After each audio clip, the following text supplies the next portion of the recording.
Hello friends, आज हम लोग कॉमर्शियल लॉ का पार्टनरशिप एक्ट 1932 चैप्टर 1 हम लोग पढ़ने वाले हैं। चैप्टर 1 के कुछ इंपॉर्टेंट क्वेश्चंस जो कि हर एक बार एग्ज़ाम में पूछे जाते हैं। क्लास 12 के लिए ज़्यादा इंपॉर्टेंट होने वाला है ये टॉपिक। ऐसे भी कॉमर्शियल लॉ के पेपर में यह टॉपिक बहुत ज़्यादा इंपॉर्टेंट होने वाला है, तो इसे हम लोग पढ़ते हैं। क्या है हम लोग का आज हम लोग पढ़ने वाले जो है वह है साझेदारी, समझौते एवं संलेख में दी जाने वाली बातें।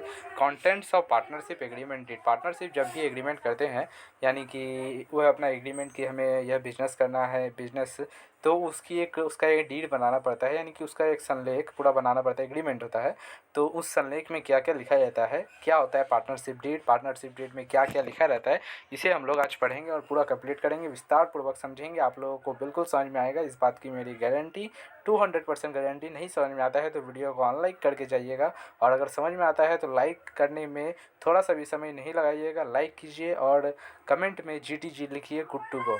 ठीक है, अब हम लोग पढ़ते हैं। पार्टनरशिप में दी जाने वाली जो बातें रहती हैं, contents of partnership agreement of D में क्या रहता है। पहला, फर्म का नाम दिया रहता है। पहला क्या रहता है, फर्म का नाम दिया जाता है, name and address of the firm. इसके अंतर्गत साझेदारी का पूरा नाम व पता लिखा जाना चाहिए। सामान्यतः साझेदारी का कोई भी नाम रखा जा सकता है, किंतु इस संबंध में अग्रलिखित प्रबंध है कि जो भी फर्म है, पार्टनरशिप फर्म, उसका क्या नाम है यह बताना पड़ेगा आप लोगों को। पहला नंबर क्या बताया गया, एक फर्म का नाम किसी अन्य फर्म के नाम से नहीं मिलता जुलता होना चाहिए, जिससे किसी को धोखा हो जाए, अर्थात यह स्वतंत्र होना चाहिए। आप जो भी पार्टनरशिप फर्म या फिर जो भी फर्म खोल रहे हैं, उसका नाम किसी भी अन्य फर्म से मिलता जुलता नहीं हो। जैसे कि अगर मैं रिलायंस अगर एक फ़र्म खोलता हूँ रिलायंस नाम का, तो रिलायंस नाम का जो फर्म है ये पहले से ही एग्जिस्ट कर रहा है, तो ऐसी स्थिति में क्या हो जाएगा, मेरा नाम जो है वह इनवैलिड हो जाएगा। आपको ऐसा नाम रखना है जो कि इसके पहले कोई भी किसी ने भी ऐसा नाम नहीं रखा हो, यह नाम एकदम यूनिक हो। इसके पहले ये जो आप नाम रख रही है आपके आइडिया का होना चाहिए, एकदम ये आपका जैसा होना चाहिए। ठीक है, ऐसा नाम जो पहले किसी ने कभी ना सोचा हो, व किसी ने कोई रजिस्टर नहीं किया हो, या फिर ऐसा कोई फर्म नहीं है उस नाम का, ऐसा आप लोगों को नाम रखना है। फर्म के नाम के नीचे लिखित शब्द कोई जिससे केंद्रीय सरकार अथवा किसी राज्य सरकार का अनुमोदन प्रकट हो नहीं होना चाहिए, जैसे कि crown, imperial, state, king, queen, royal, imperial, parliament इत्यादि।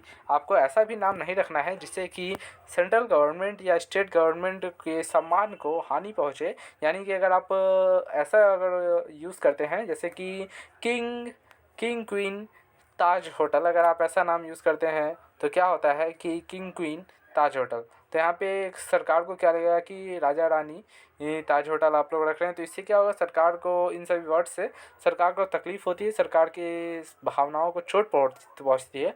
तो इसीलिए आप लोगों को ऐसा नहीं करना है, इन सभी वर्ड्स को यूज़ नहीं करना है अपने नाम में। इसीलिए ज़्यादातर देखिए जो भी नाम है वो नॉर्मल नाम है, कहीं पे भी किंग, क्वीन, रॉयल ऐसा नाम नहीं दिया गया है। हाँ, रॉयल इनफील्ड है तो उसकी बात अलग है। अगर आप ऐसे इन नामों का परमिशन अगर ले लेते हैं स्टेट गवर्नमेंट से या सेंट्रल गवर्नमेंट से, तो आप इनका नाम जो है रख सकते हैं। जैसे कि रॉयल इनफील्ड की बात करें तो कहिएगा वहाँ पे तो रॉयल है, तो आप लोग अगर परमिशन करते हैं, परमिशन इसका एक स्पेशल रिजोल्यूशन पास कराना पड़ता है, उसके बाद अगर आप नाम रखते हैं तो चलेगा, अन्यथा अदर्स केस में समझ के रखिए कि इनका यूज़ नहीं करना है। यदि नामों का प्रयोग किया जाए तो उसकी संबंधी सरकार से पूर्व स्वीकृति प्राप्त की जानी चाहिए, यहाँ पे ऑलरेडी बता चुका है। ठीक है, सेकंड नंबर बात करें। सेकंड नंबर क्या होता है, साझेदारी के नाम व पते। साझेदारी का क्या नाम है, name and address of the partner. जो पार्टनरशिप फर्म के जो पार्टनर्स हैं उनका क्या क्या नाम है, कौन कौन इनके फर्म के पार्टनर हैं, और उनका एड्रेस कहाँ पे है। इन फ्यूचर अगर कहीं पे कुछ होता है तो उनका पता और एड्रेस, नाम सभी लिखा रहना चाहिए। साझेदारी समझौते में सभी साझेदारों के नाम व पूरे पते लिखे होने चाहिए। थर्ड नंबर, व्यापार के क्षेत्र की प्रकृति। आप लोग जिस भी क्षेत्र में व्यापार कर रहे हैं वो कौन सा क्षेत्र है, इसके बारे में भी आप लोगों को पता होना चाहिए। Scope and nature of business. साझेदारी समझौते में यह लिखा होना चाहिए कि व्यापार क्षेत्र स्थानीय, राज्य, राष्ट्रीय अथवा अंतर्राष्ट्रीय है।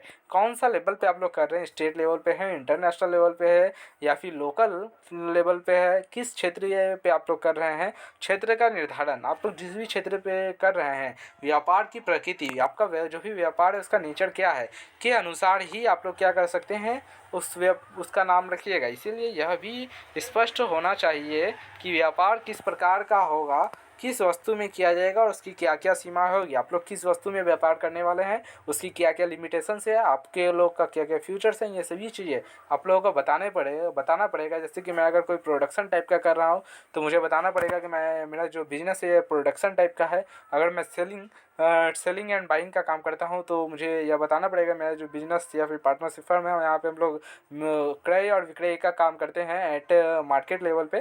तो ये सभी चीज़ें आप लोग को स्पष्ट वहाँ पे लिखा होना चाहिए और आपकी क्या लिमिटेशन है ये भी बताना होगा। फोर्थ नंबर बात करें तो फोर्थ नंबर इंपॉर्टेंट टॉपिक साझेदारी की अवधि, ड्यूरेशन ऑफ पार्टनरशिप कितना रहने वाला है।